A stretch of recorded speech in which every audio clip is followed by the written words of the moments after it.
adalah keliru menuntut orang lain memotivasi Anda.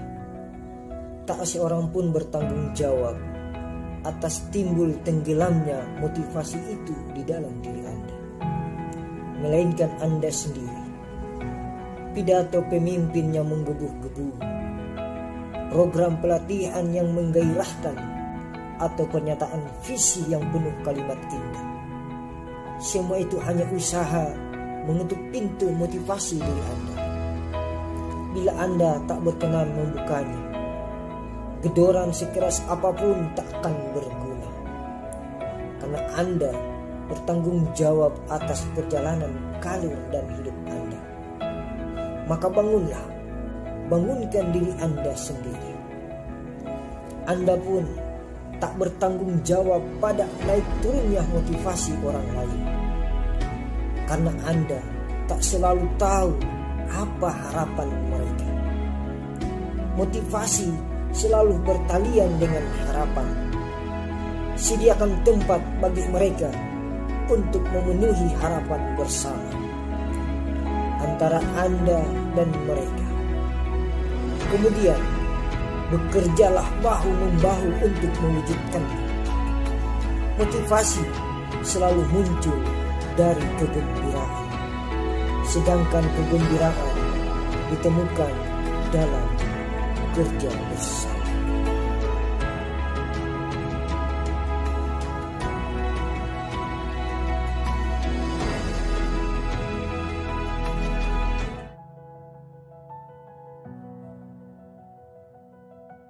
Berlayarlah menuju pantai harapan. Anda adalah perahu kokoh yang sanggup menahan beban. Terbuat dari kayu terbaik, dengan layar gagah menentang angin. Kesejatian Anda adalah berlayar mengarungi samudra, menembus badai dan menemukan pantai harapan. Sehebat apapun perahu diciptakan, tak ada gunanya bila hanya tertambat di dermaga. Tali penambat itu adalah ketakutan dan penyesalan Anda. Jangan buang percuma seluruh daya kekuatan yang dianugerahkan kepada Anda.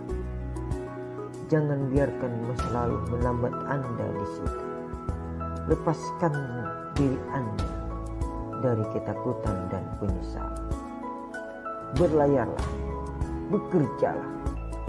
Yang memisahkan perahu dengan pantai harapan adalah topan badai, gelombang dan batu karang. Yang memisahkan Anda dengan keberhasilan adalah masalah yang menantang. Disitulah tanda kesejatian teruji. Hakikatnya, perahu layar adalah berlayar menembus segala rintangan. Hakikat diri Anda adalah berkarya menemukan kebahagiaan.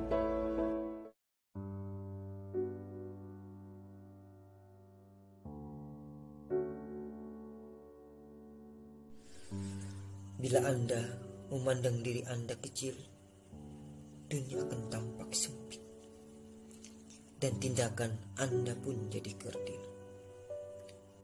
Namun, bila Anda memandang diri Anda besar, dunia terlihat luas. Anda pun melakukan hal-hal penting dan berharga. Tindakan Anda adalah cermin bagaimana Anda melihat dunia. Sementara dunia Anda tidak lebih luas dari pikiran Anda tentang diri Anda sendiri. Itulah mengapa kita diajarkan untuk berprasangka positif pada diri sendiri, agar kita bisa melihat dunia lebih indah dan bertindak selaras dengan kebaikan-kebaikan yang ada pada pikiran kita. Padahal dunia tak butuh penilaian apa-apa dari kita. Ia hanya memantulkan apa yang ingin kita lihat.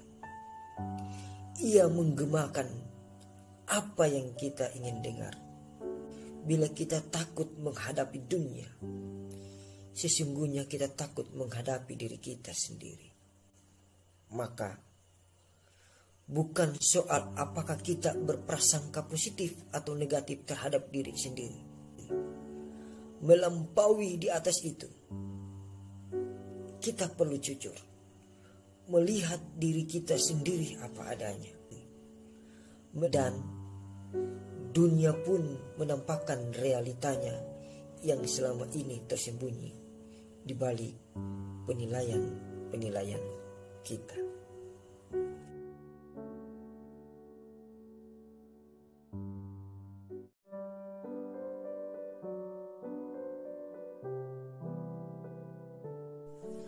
Suatu ketika, hiduplah seorang tua yang bijak.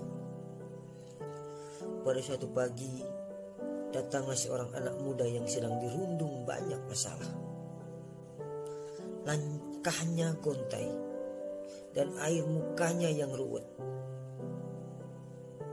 Tamu itu memang tampak seperti orang yang tak bahagia. Tanpa membuang waktu, orang itu menceritakan semua masalahnya. Pak tua yang bijak hanya mendengarkannya dengan seksama. Lalu ia mengambil segenggam garam dan meminta tamunya untuk mengambil segelas air. Ditaburkannya garam itu ke dalam gelas, lalu diaduknya perlahan. Coba minum ini dan katakan bagaimana rasanya, ujar petua itu. Pahit sekali, jawab sang tamu sambil meludah ke samping. Petua itu sedikit tersenyum. Ia lalu mengajak tamunya untuk berjalan ke tepi telaga yang di dalamnya hutan tempat tinggalnya itu. Kedua orang itu berjalan berdampingan dan akhirnya keduanya sampai mereka di tepi telaga yang tenang itu. Petua itu lalu kembali menamurkan segenggam garam ke dalam telaga. Dengan sepotong kayu dibuatnya gelombang untuk mengaduk dan ketika riak air sehingga mengusik ketenangan telaga.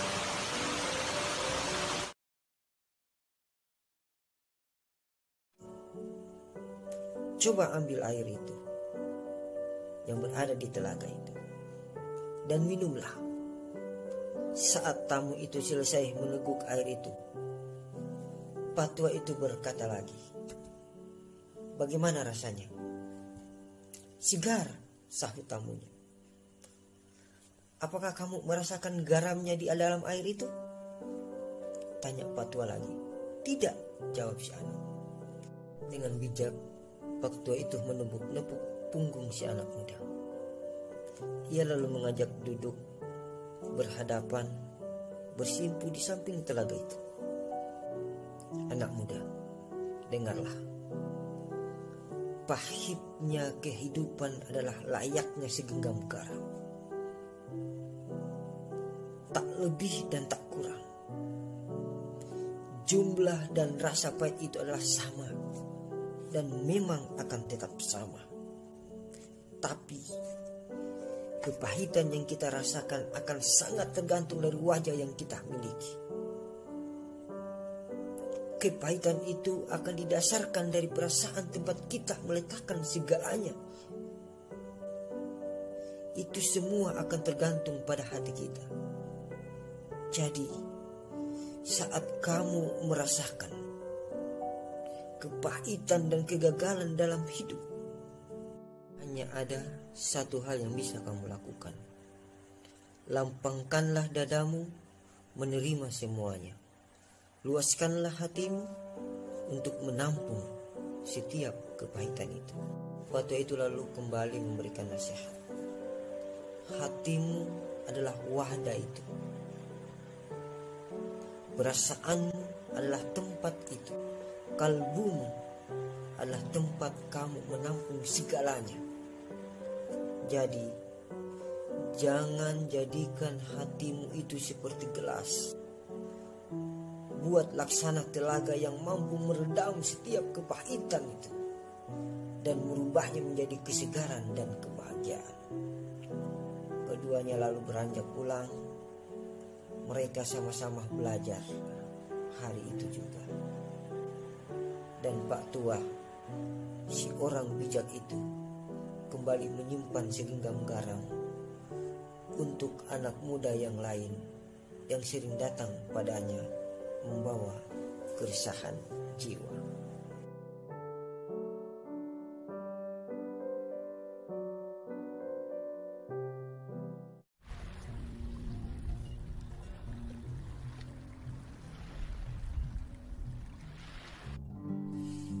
Bila Anda tak mencintai pekerjaan Anda, maka cintailah orang-orang yang bekerja di sana. Rasakan kegembiraan dari pertemanan itu, dan pekerjaan pun jadi menggembirakan. Bila Anda tak bisa mencintai rekan-rekan kerja Anda, maka cintailah suasana dan gedung kantor Anda. Ini mendorong Anda untuk bergairah berangkat kerja dan melakukan tugas-tugas dengan lebih baik lagi. Bila toh Anda juga tidak bisa melakukan, cintai setiap pengalaman pulang pergi dari dan ke tempat kerja Anda. Perjalanan yang menyenangkan menjadikan tujuan menemukan kesenangan di sana. Namun, bila Anda juga tidak menemukan kesenangan, maka cintai apapun yang bisa Anda cintai dari kerja Anda. Tanaman penghias meja, cicak yang ada di atas dinding, atau gumpalan awal dari balik jendela, apa saja. Bila Anda tak menemukan yang bisa Anda cintai dari pekerjaan Anda, maka mengapa Anda ada di situ? Tak ada alasan bagi Anda untuk tetap bertahan. Tak, cepatlah pergi dan carilah apa yang Anda cintai. Lalu bekerjalah di sana.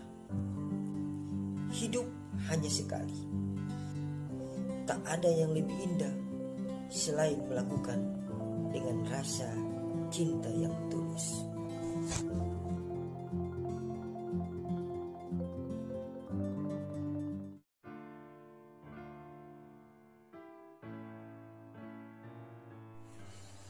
Anda wajib mensyukuri apapun yang menimpa Anda.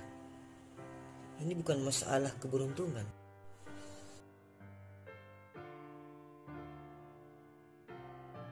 Bersyukur menuntun Anda untuk senantiasa menyingkirkan sisi negatif dari hidup. Orang lain mungkin mengatakan bahwa Anda tidak realistis. Namun, sebenarnya sikap Anda jauh lebih realistis, yaitu membebaskan diri Anda dari kecemasan atas kesalahan.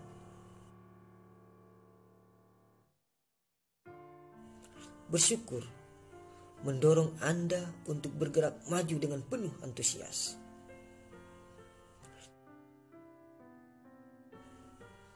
Tak ada yang meringankan hidup Anda selain sikap bersyukur. Semakin banyak Anda bersyukur, semakin banyak Anda menerima. Semakin banyak Anda mengingkari, semakin berat beban yang Anda jejalkan pada diri Anda. Kebanyakan orang lebih terpaku pada kegagalan lalu mengingkarinya. Sedikit sekali yang melihat pada keberhasilan itu lalu mensyukurinya. Karena Anda takkan pernah berhasil dengan menggerutu dan berkeluh kesah. Anda berhasil karena berusaha.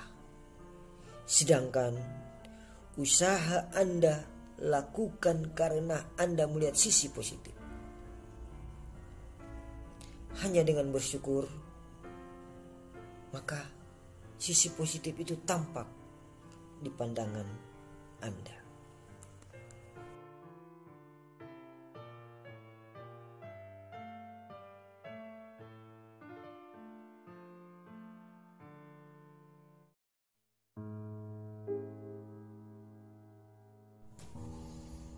Coba Anda lempar sebutir kerikil ke dalam telaga yang tenang. Berpusat dari tempat jatuhnya kerikil itu akan tercipta sebuah riak gelombang yang mengalun ke penjuru telaga. Kini, bisakah Anda menghentikan laju riak gelombang itu? Mungkin Anda mencoba dengan memasukkan telapak tangan Anda ke dalam air, atau menghadangnya dengan kedua belah kaki Anda. Namun yang terjadi adalah semakin banyak Anda melakukan sesuatu pada permukaan telaga, semakin banyak riak gelombang baru bermunculan. Satu-satunya cara menghentikan laju riak gelombang itu hanyalah dengan membiarkannya berhenti sendiri. Demikian pula dengan ketenangan dan pikiran. Semakin keras Anda melakukan sesuatu pada pikiran Anda, semakin sulit Anda mencapai ketenangan itu. Amati saja. Jangan tolak atau menghentikan riak pikiran Anda. Biarkan pikiran berangsur-angsur tenang. Ketenangan diri dimulai dari ketenangan pikiran. Sedangkan ketenangan pikiran bermula dari ketenangan bernafas.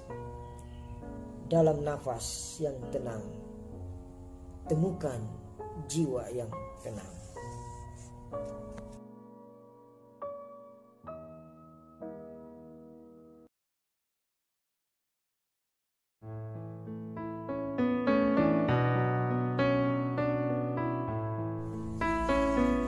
Bila Anda mencari alasan untuk sebuah kegagalan, Anda bisa temukan berjuta-juta dengan mudahnya.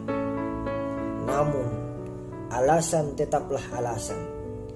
Ia takkan mengubah kegagalan menjadi keberhasilan. Kerap kali, alasan serupa dengan pengingkaran. Semakin banyak menumpuk alasan, semakin besar pengingkaran pada diri sendiri. Ini menjauhkan Anda dari keberhasilan, sekaligus melemahkan kekuatan diri sendiri. Berhentilah mencari suatu alasan untuk menutupi kegagalan. Mulailah bertindak untuk meraih keberhasilan. Belajarlah dari penambang yang tekun mencari emas. Ditimbahnya berliter-liter tanah keruh dari sungai. Ia saring lumpur dari pasir. Ia sisir pasir dari logam. Tak jemu ia lakukan hingga tampaklah butiran emas berkilauan. Begitulah semestinya Anda memperlakukan kegagalan. Kegagalan itu seperti pasir keruh yang menyembunyikan emas.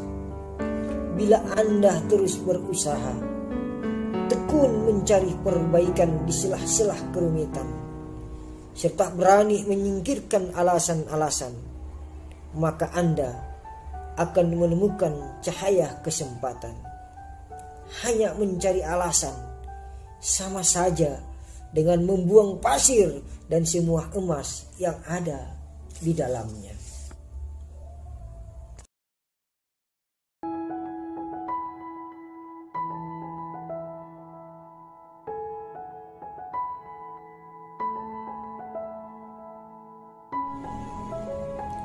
Kalau kita mencoba untuk merenung sejenak dan melupakan semua kesibukan sehari-hari, maka kita akan menyadari bahwa manusia zaman sekarang ini paling lama umurnya 80 tahun. Itu pun sudah termasuk panjang umur. Tetapi kita sering lupa akan hal ini sehingga kita mati-matian mengejar uang, harta, jabatan, dan mengabaikan hati nurani kita. Kita menginjak dan menghina orang yang tidak seberuntungan kita, dan kita menjilat serta mencari muka terhadap orang kaya dan berpangkat. Kita menilai orang dari mobil, rumah, harta atau jabatannya, dan bukan pada pribadi seseorang. Ini yang membuat kita menjadi orang yang egois, serakah, sombong, materialis, dan membutakan hati nurani kita sendiri. Masing-masing orang bersaing untuk saling melebihi dan pamer kekayaan, pamer rumah, pamer mobil, dan lain-lain. Padahal itu semua hanya membuat orang yang tidak seberuntung dengan kita menjadi panas hati dan iris hati. Untuk itu, kita harus sadar dan ingat bahwa hidup ini tidak semata-mata mengejar uang, harta, jabatan, tapi yang utama, hidup ini harus kita isi dengan perbuatan-perbuatan yang berguna dan bermanfaat bagi diri kita sendiri maupun bagi orang lain. Itu semua membuat kita merasa puas, bahagia, rendah hati, dan mempunyai empati terhadap orang yang tidak seberuntungan kita. Rezeki kita tidak akan habis, malah rezeki kita akan lancar dan tidak terputus bila kita mau membagi kebahagiaan dari sebagian rezeki kita untuk orang-orang yang memang benar-benar membutuhkan bantuan kita. Marilah hidup ini kita isi dengan perbuatan-perbuatan yang berguna dan bermanfaat bagi diri kita sendiri maupun bagi orang lain.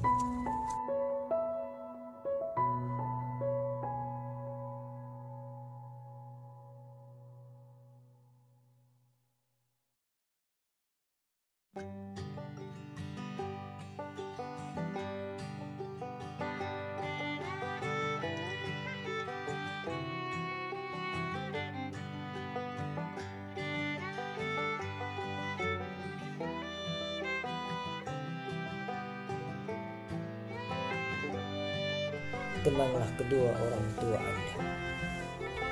Biasanya di saat orang tua kita masih hidup, tidak mudah bagi kita untuk menghargai kasih sayang mereka.